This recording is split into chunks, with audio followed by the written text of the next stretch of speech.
Hello, my name is Elijah Wells and today's review is Baigan's new movie, Resurrection.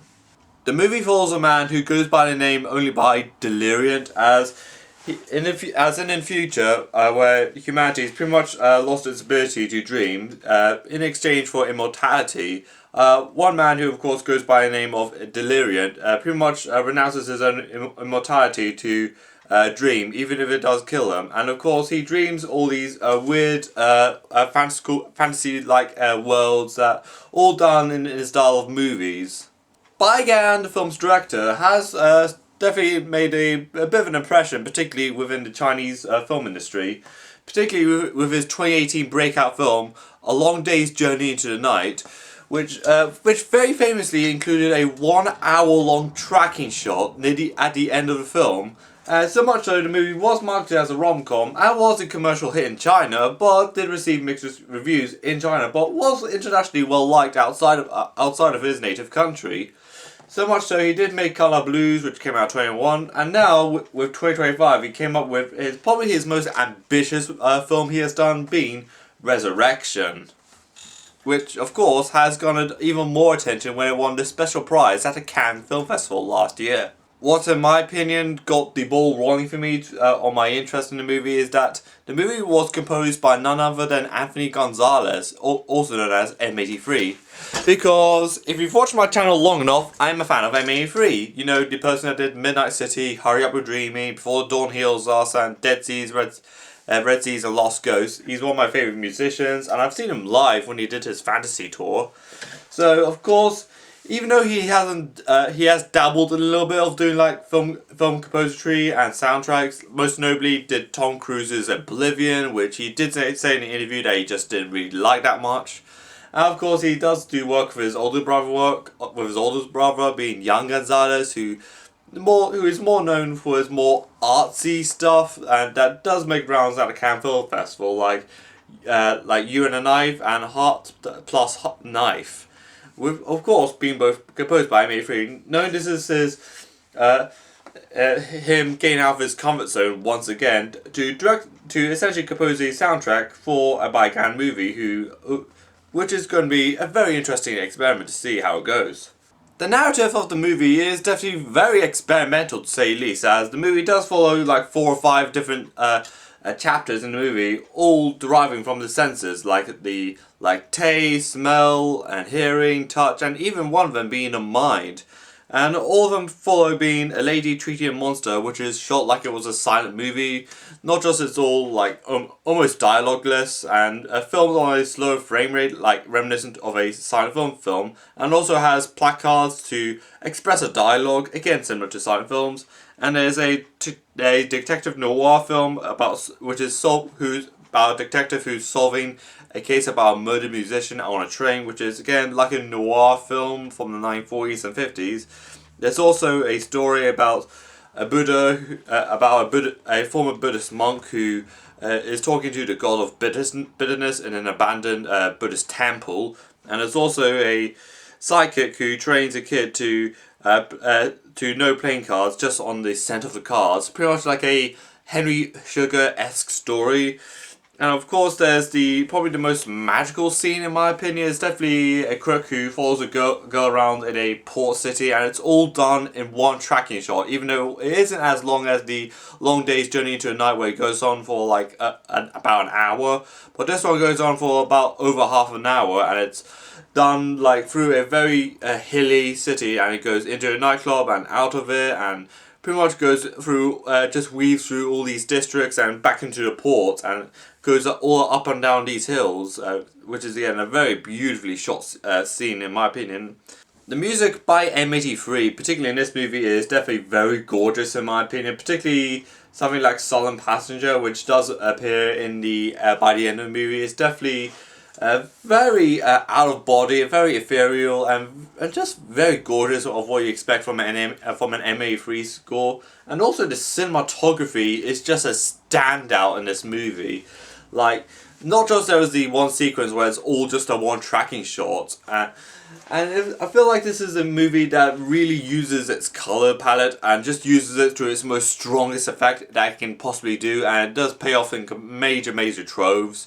And of course, how these scenes are set up, like silent film being like done on a more shorter frame, and also had some scenes where it was done backwards, like a lady like pouring powder, but the powder like goes up and back into the object that she was holding, which is again incredible in my opinion. And there was also that one sequence where where they was on a street and they're all watching like a silent film of a man who steps on like a hose pipe, and a man looks down and the water just comes out when he steps off, that famous silent film. Yeah, it plays in normal fashion, while everyone else is just is done in fast motion, which is again a very ingenious way of like editing ingenuity, which is again very gorgeous, particularly in its experimental way of its cinematography. Like, it is not afraid to take risk, in my opinion, when it comes to its cinematography, which is again something I do majorly applaud in this. As you may have already guessed, this movie is somewhat about cinema, as the movie is basically more about the death and rebirth of cinema and the continuation of cinema of where we are now.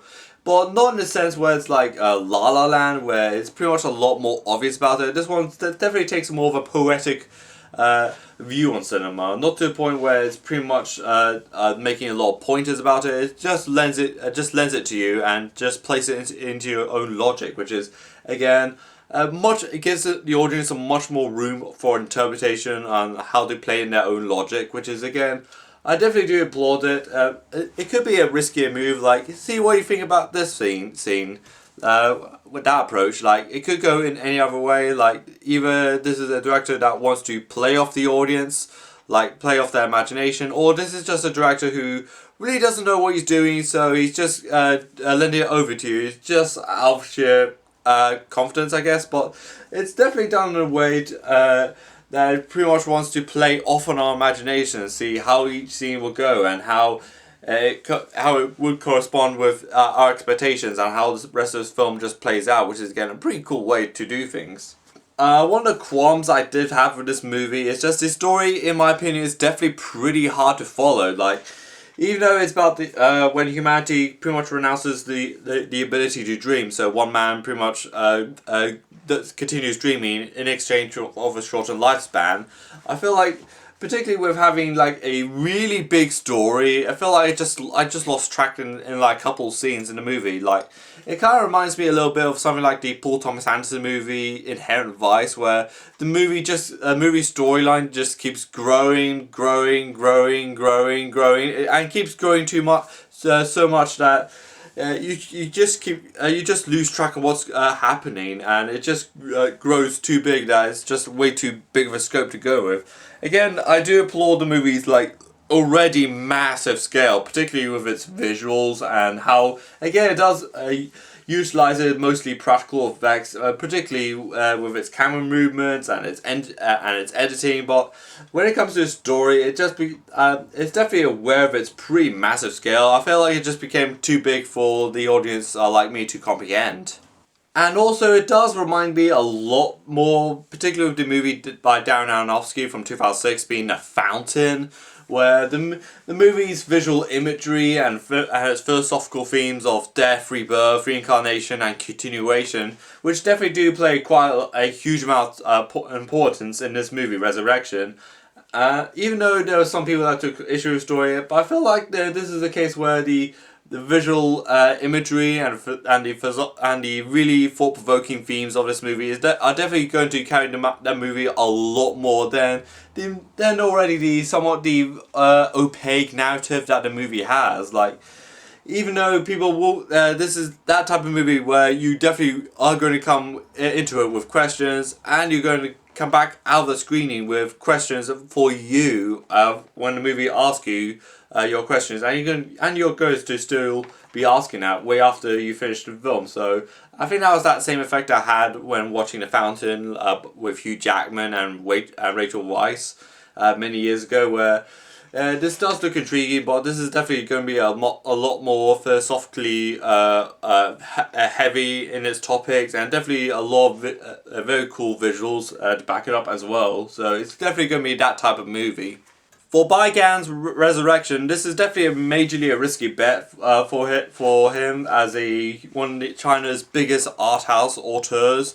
But if you're comparing this to, let's say, his other film, The Long Day's Journey into the Night, this is definitely a movie that definitely grows in its scale. Even if the narrative becomes too big that it becomes too hard to follow, but the movie's practicality and its cinematography and its editing is definitely a wonder to behold and a sight to see. And the score by M83 is again incredibly delightful to hear. Particularly, I do hope that he doesn't do more scores beyond Jan Gonzalez's movies.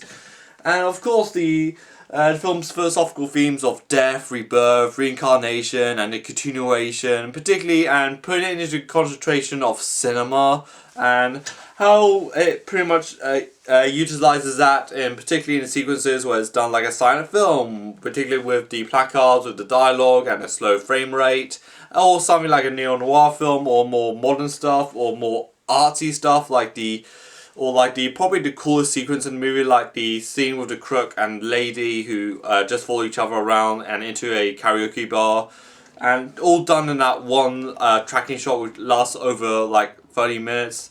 It pretty much shows that Baigan is definitely one of the most daring experimental filmmakers out there, who definitely came into China with a huge bang with that movie, and now Resurrection is definitely going to be a cult film that's going to provoke a lot of audiences with a lot of philosophical questions on where they stand on the issues that the film presents. So, for Resurrection, I'm feeling an 8 out of 10 on this one. So, what do you think of Resurrection? Let me know in the comments down below. Like this video, subscribe to my channel. You can also follow me on Twitter, Blue Sky, Letterboxd, and Threads. And this is Elijah Wells, and bye.